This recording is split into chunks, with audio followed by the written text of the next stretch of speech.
नमस्कार दोस्तों, मैं हूं आपका दोस्त के बी और डेली करंट अफेयर्स के एक नए वीडियो में आप सभी का स्वागत है। शुरुआत करते हैं पहले प्रश्न के साथ में। प्रत्येक वर्ष विश्व दुग्ध दिवस यानी कि वर्ल्ड मिल्क डे कब मनाया जाता है? तो यह दिवस होता है प्रत्येक वर्ष 1 जून को। तो इस प्रश्न का ऑप्शन ए करेक्ट होगा।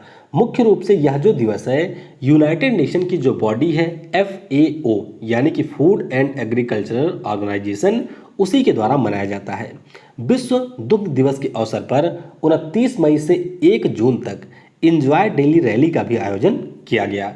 थीम की बात करते हैं तो इस बार इसकी 20वीं वर्षगांठ थी, तो इसीलिए थीम भी इसी से संबंधित है, 20th anniversary of world milk day. बात करते हैं यहाँ पर united nation food and agriculture organisation की, तो इसकी स्थापना अक्टूबर 1945 को हुई थी। मुख्यालय है इटली की राजधानी रोम में और अध्यक्ष इसके हैं क्यू डोंग्यो। अगला प्रश्न है, प्रत्येक वर्ष वैश्विक माता पिता दिवस यानी कि ग्लोबल डे ऑफ पेरेंट्स कब मनाया जाता है? तो यह दिवस भी होता है 4 जून की बजाय 1 जून को। तो इस प्रश्न का ऑप्शन डी करेक्ट होगा।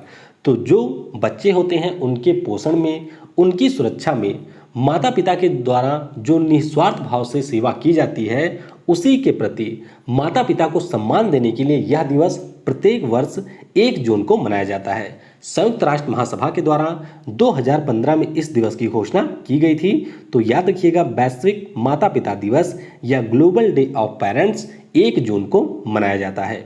और अगर आपने ऐप को डाउनलोड नहीं किया है तो ऐप को आप प्ले स्टोर से डाउनलोड कर लें। यहाँ पर आप करंट अफेयर पढ़ सकते हैं, इसके अलावा क्विज दे सकते हैं और फिर PDF भी यहाँ से आप डाउनलोड कर सकते हैं। PDF के लिए आपको टेलीग्राम चैनल का भी लिंक मिल जाएगा नीचे, वहाँ से आप टेलीग्राम चैनल को ज्वाइन करके PDF को वहाँ से भी डाउनलोड कर सकते हैं। और एक ज़रूरी चीज़ कि करंट अफेयर फिलहाल मैंने कंटिन्यू कर दिया है, लेकिन कल से जो करंट अफेयर की वीडियो होगी वह आपको एक दूसरे चैनल पर मिला करेगी, क्योंकि इस चैनल के ऊपर कम्युनिटी स्ट्राइक का कुछ मामला चल रहा है। तो इसीलिए कल मैंने जब चेक किया तो मुझे पता चला इसके बारे में, तो इसीलिए एक जो दूसरा चैनल है उसके ऊपर आपको करंट अफेयर वाली वीडियो डेली वाली मिला करेगी। और अगर आपने अभी तक चैनल को सब्सक्राइब नहीं किया है तो चैनल को सब्सक्राइब कर लें। वीडियो अगर आपको पसंद आता है तो वीडियो को लाइक और शेयर जरूर किया करें, क्योंकि आपका रिस्पांस अच्छा रहेगा तभी मुझे भी कंटिन्यू करने में आसानी होगी। किस केंद्रीय मंत्री द्वारा responsible artificial intelligence for youth programme को लॉन्च किया गया? तो इसे लॉन्च किया है हमारे कानून और न्याय मंत्री रविशंकर प्रसाद जी ने। तो इस प्रश्न का ऑप्शन भी करेक्ट होगा। अब यहाँ पर जो responsible artificial intelligence for youth programme है, इसके अंतर्गत युवाओं को टेक्नोलॉजी की जो क्षमता होती है या टेक्नोलॉजी से संबंधित शिक्षा दी जाएगी, जिससे उन्हें आगे के लिए और ज़्यादा सशक्त बनाया जा सके। यहाँ पर रविशंकर प्रसाद जी के द्वारा राष्ट्रीय कृत्रिम बुद्धिमत्ता पोर्टल यानी कि नेशनल आर्टिफिशियल इंटेलिजेंस पोर्टल को भी लॉन्च किया गया। और ये जो पूरा प्रोग्राम है इसका कार्यान्वयन नेस्कॉम करेगा, इलेक्ट्रॉनिक और IT मंत्रालय के साथ में मिलकर के। तो ध्यान रखिएगा, जो रविशंकर प्रसाद जी हैं इनके पास में एक तो कानून और न्याय मंत्रालय है, इसके अलावा इलेक्ट्रॉनिक्स और IT मंत्रालय भी इन्हीं के पास में है। तो इलेक्ट्रॉनिक्स और IT मंत्रालय का जो राष्ट्रीय प्रशासन डिवीजन है उसी के द्वारा इस प्रोग्राम का कार्यान्वयन किया जाएगा। नेस्कॉम की बात हुई है तो ध्यान रखिएगा, इसके नए अध्यक्ष बन गए हैं UV प्रवीण राव। और नेस्कॉम ने माइक्रोसॉफ्ट के साथ में मिलकर के एक्सेसिबल इंडिया प्रोग्राम, जिसे हम लोग सुगम्य भारत अभियान कहते हैं, उसकी भी शुरुआत की गई है। किस कंपनी द्वारा सामाजिक दूरी के लिए सॉर्डर नामक ऐप लॉन्च किया गया? तो ये ऐप लॉन्च किया है गूगल ने। तो इस प्रश्न का ऑप्शन सी करेक्ट होगा। तो इस ऐप की सहायता से लोगों को सामाजिक दूरी बनाए रखने में मदद की जाएगी। गूगल कंपनी की बात करते हैं तो 1998 को इसकी स्थापना हुई थी। मुख्यालय है मेनलो पार्क, जो कि है कैलिफोर्निया राज्य में, और कैलिफोर्निया है USA में। संस्थापक का नाम आपको ध्यान रखना है, लैरी पेज और सर्जे ब्रिन है, और इसके CEO हैं सुंदर पिचाई। अब गूगल के द्वारा एक अभी टॉक बैक नाम का कीबोर्ड भी लॉन्च किया गया था, जो हमारे दृष्टिबाधित लोग हैं उनके लिए। इसके अलावा गूगल का ही एक पेमेंट पोर्टल है जिसका नाम है गूगल पे। तो गूगल पे के द्वारा नियर स्पॉट फीचर भी लॉन्च किया गया था। गूगल की जो पेरेंट कंपनी है अल्फाबेट, और अल्फाबेट के भी CEO बन गए हैं सुंदर पिचाई।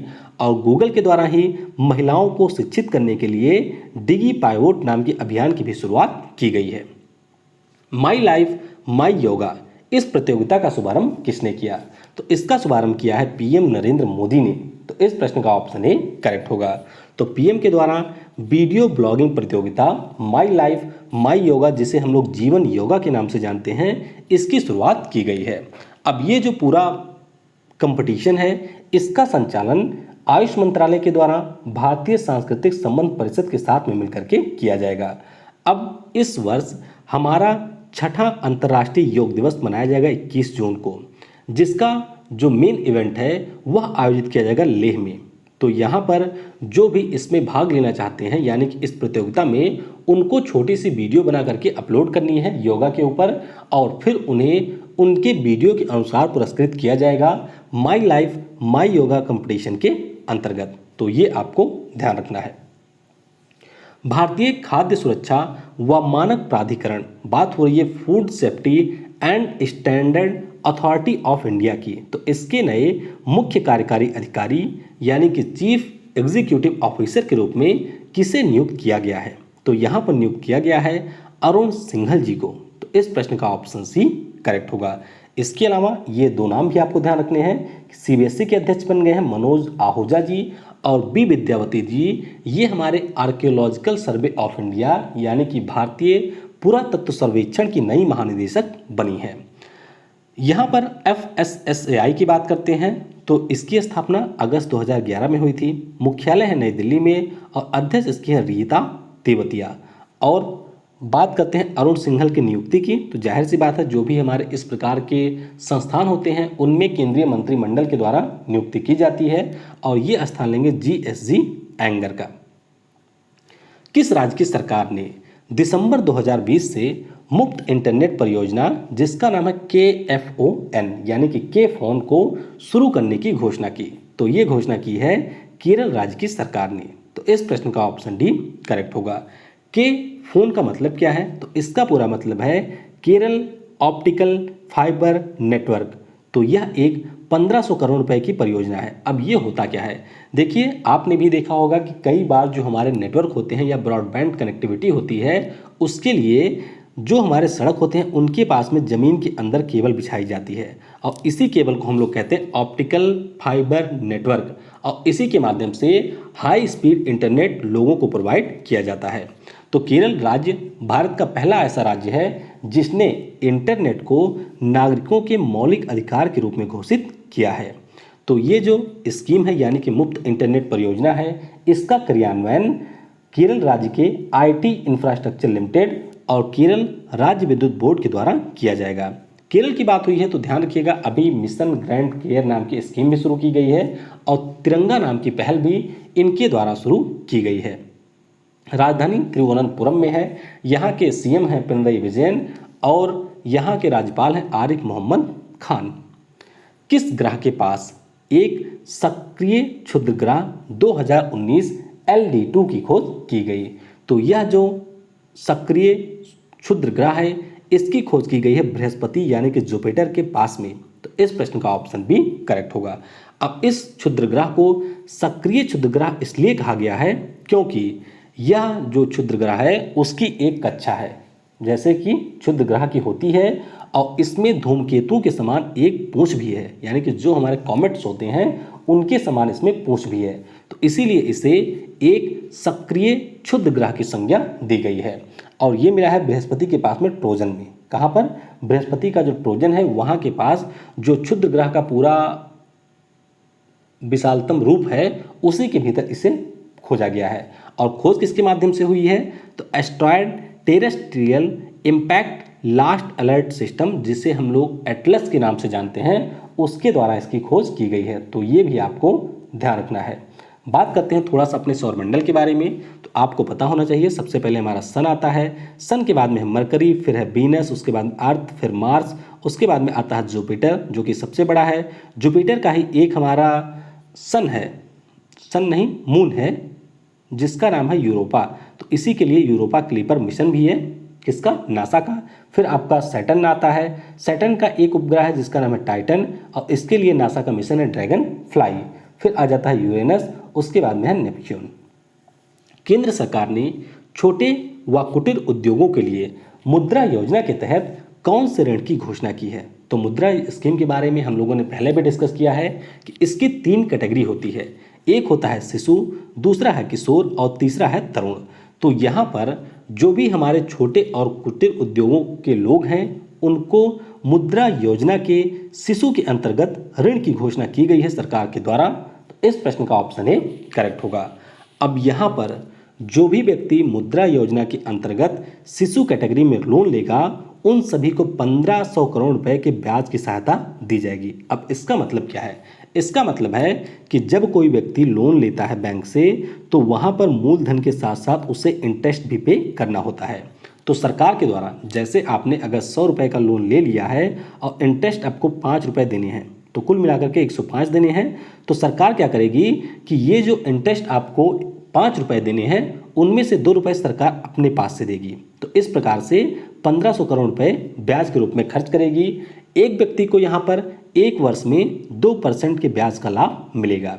इसके अलावा इसी योजना के अंतर्गत 50 लाख जो हमारे स्ट्रीट वेंडर हैं यानी कि जो सड़कों के किनारे ठेलों के ऊपर सामान बेचते हैं उनको भी 10,000 रुपए का लोन दिया जाएगा। मुद्रा योजना की शुरुआत अप्रैल 2015 में हुई थी। हालांकि इसका काफ़ी सारे लोगों ने गलत यूज भी किया। तो 3 कैटेगरी है। एक तो हमारी है शिशु जिसमें 50,000 तक का ऋण मिलता है। फिर हमारा है किशोर जिसमें 50,000 से लेकर के 5 लाख तक का ऋण मिलता है। और तीसरा है तरुण जिसमें 5 लाख से लेकर के 10,000 तक का ऋण मिलता है। कोविड-19 रोगियों के लिए 1 लाख बेड तैयार करने वाला देश का पहला राज्य कौन बना? तो पहला राज्य बन गया है उत्तर प्रदेश। तो इस प्रश्न का ऑप्शन डी करेक्ट होगा।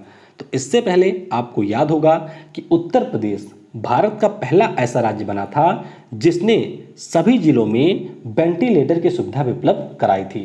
तो अब कोविड-19 के मरीजों के लिए 1 लाख बेड भी तैयार कर लिया है उत्तर प्रदेश ने। उत्तर प्रदेश पिछले महीने में काफ़ी ज़्यादा चर्चा में रहा है, जैसे कि इन्होंने सबसे पहले स्टार्टअप फंड बनाया है सिडबी के साथ में मिलकर के। इनके द्वारा एक माइग्रेशन कमीशन जिसे हम लोग प्रवासन आयोग के नाम से जानते हैं उसका भी गठन किया गया है। फिर इनके द्वारा आयुष कवच कोविड नाम का एक ऐप भी जारी किया गया। उसके अलावा अगर हम लोग बात करते हैं तो जो कम्युनिटी किचन है उनको जियो टैग करने वाला भी ये देश का पहला राज्य बना। उत्तर प्रदेश में गोरखपुर जिला है और यहीं पर एक टेराकोटा होता है जिसे इस वर्ष जीआई टैग दिया गया है। और अभी जो भारतीय रेलवे का सबसे शक्तिशाली रेल इंजन है जिसका नाम है WAG-12 जिसे एल्स्टॉम नाम की कंपनी ने बनाया फ्रांस की, इसका भी परीक्षण उत्तर प्रदेश राज्य में ही किया गया है। तो इन सभी कारणों से उत्तर प्रदेश रहा है न्यूज में। ब्लैक लाइव्स मैटर मूवमेंट किस देश का एक आंदोलन है? तो ये आंदोलन है कई सारे देशों का लेकिन चर्चा में है इस समय अमेरिका में। तो इस प्रश्न का ऑप्शन सी करेक्ट होगा। तो यहाँ पर आप देख सकते हैं ये एक व्यक्ति हैं जो कि निग्रो समुदाय के हैं और इनका नाम है जॉर्ज फ्लॉयड। तो जॉर्ज फ्लॉयड को चोरी के आरोप में पुलिस के द्वारा गिरफ्तार किया गया और इनको इतना मारा गया कि इनकी डेथ हो गई। तो इसी को लेकर के अमेरिका में काफ़ी ज़्यादा विरोध हुआ, काफ़ी ज़्यादा प्रदर्शन भी हुए और उसी वहीं पर नाम आता है ब्लैक लाइव्स मैटर मूवमेंट।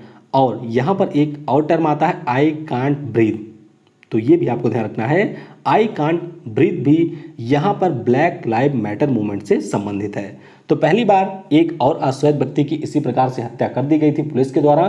तो शुरुआत हुआ था ब्लैक लाइव्स मैटर मूवमेंट की 2013 में। तो अश्वेत लोगों के खिलाफ जो भेदभाव है उसी के प्रति लोगों का यह आंदोलन है जिसका नाम है black lives matter movement. Wajid Khan जिनका हाल ही में निधन हुआ प्रसिद्ध कौन थे? तो इनको तो आप लोग जानते ही होंगे। ये एक संगीतकार थे। संगीतकार के साथ साथ ये एक निर्देशक और गायक भी थे। तो मात्र 42 वर्ष की आयु में कोविड-19 के कारण इनका निधन हुआ है। हालांकि इनको पहले से भी कई सारी परेशानियां थीं, तो वहाँ पर कोविड-19 का अटैक भी हुआ और उसके बाद में इनका निधन हो गया। फोर्ब्स द्वारा जारी सबसे ज़्यादा कमाई करने वाले एथलीटों की सूची में शामिल एकमात्र क्रिकेटर कौन है? तो एकमात्र क्रिकेटर यहाँ पर है विराट कोहली। तो इस प्रश्न का ऑप्शन भी करेक्ट होगा। फोर्ब्स जो कि अमेरिका की एक बिजनेस मैगजीन है, इसके द्वारा दुनिया भर के विभिन्न क्षेत्रों में कमाई करने वाले लोगों की सूची जारी की जाती है। तो इस सूची में स्विट्जरलैंड के जो टेनिस खिलाड़ी हैं रोजर फेडरर, ये 106.3 मिलियन डॉलर की कमाई के साथ में शीर्ष स्थान पर रहे हैं। पुर्तगाल के फुटबॉल खिलाड़ी हैं जिनका नाम है क्रिस्टियानो रोनाल्डो, ये रहे इसमें दूसरे स्थान पे। बात करते हैं विराट कोहली की, तो ये इस पूरी 100 लोगों की सूची में एकमात्र क्रिकेटर हैं। पिछले साल यानी कि 2019 में जब रिपोर्ट आई थी तब ये 100वें स्थान पे थे और अब ये 66 यानी कि 66वें स्थान पे पहुंच चुके हैं। और इससे पहले अभी महिला एथलीटों की भी सूची जारी हुई थी जिसमें सबसे ज़्यादा कमाई करने वाली हैं नाओमी ओसाका, जो कि हैं जापान की एथलीट। और विराट कोहली MPL के ब्रांड एम्बेसडर भी हैं, ये भी आपको ध्यान रखना है। तो MPL के ब्रांड एम्बेसडर विराट कोहली भी हैं और MPL के ब्रांड एम्बेसडर तमन्ना भाटिया भी हैं। वर्तमान में भारतीय क्रिकेट टीम के कप्तान है विराट कोहली। किस राज्य की सरकार ने विशेष आजीविका हस्तक्षेप योजना को मंजूरी दी? तो इसको मंजूरी दी है उड़ीसा राज्य की सरकार ने। तो इस प्रश्न का ऑप्शन ए करेक्ट होगा। तो आपको पता होगा लॉकडाउन के कारण जो पूरी अर्थव्यवस्थाएं हैं, चाहे शहरों की बात करें या फिर गांव की, वो बेकार हो चुकी हैं। तो ग्रामीण आय को बढ़ाने के लिए उड़ीसा के CM नवीन पटनायक जी के द्वारा 17,000 करोड़ रुपए की योजना को मंजूरी दी गई है। और ये जो है इसे जून 2020 से मार्च 2021 तक लागू किया जाएगा। और इस योजना के अंतर्गत कृषि क्षेत्र के लिए 200 करोड़ रुपए का भी प्रावधान किया गया है। तो ध्यान रखिएगा, उड़ीसा की सरकार ने विशेष आजीविका हस्तक्षेप योजना को मंजूरी दी है। उड़ीसा के द्वारा मो प्रतिभा और मो जीवन नाम के पहल भी शुरू किए गए थे। संजय कुंडू किस राज्य के नए पुलिस महानिदेशक के रूप में नियुक्त किए गए? तो ये नए डायरेक्टर जनरल ऑफ पुलिस के रूप में नियुक्त किए गए हैं हिमाचल प्रदेश राज्य के। तो इस प्रश्न का ऑप्शन डी करेक्ट होगा। बात करते हैं संजय कुंडू की, तो ये 1989 बैच के IAS अधिकारी हैं। स्थान लेंगे सीताराम मराडी का और वर्तमान में ये CM जयराम ठाकुर के प्रमुख सचिव हैं। अब DGP की बात हुई है तो आपको याद होगा अभी हम लोगों ने डिस्कस किया था R श्रीलेखा के बारे में, जो कि केरल की बन गई हैं। उसके अलावा जो हमारे BSF के थे BK जौहरी जी, ये बन गए हैं मध्य प्रदेश के। इसके अलावा उत्तर प्रदेश के बन गए हैं हितेश चंद्र अवस्थी। तो ये DGP हैं जो कि कई अन्य राज्यों के नए बने हैं। हिमाचल प्रदेश की बात करते हैं तो इनके द्वारा CM रोजगार गारंटी योजना की शुरुआत की गई है। इसके अलावा निगाह नाम का प्रोग्राम भी प्रवासियों के लिए शुरू किया गया। एक्टिव केस फाइंडिंग नाम का अभियान भी इन्होंने शुरू किया था।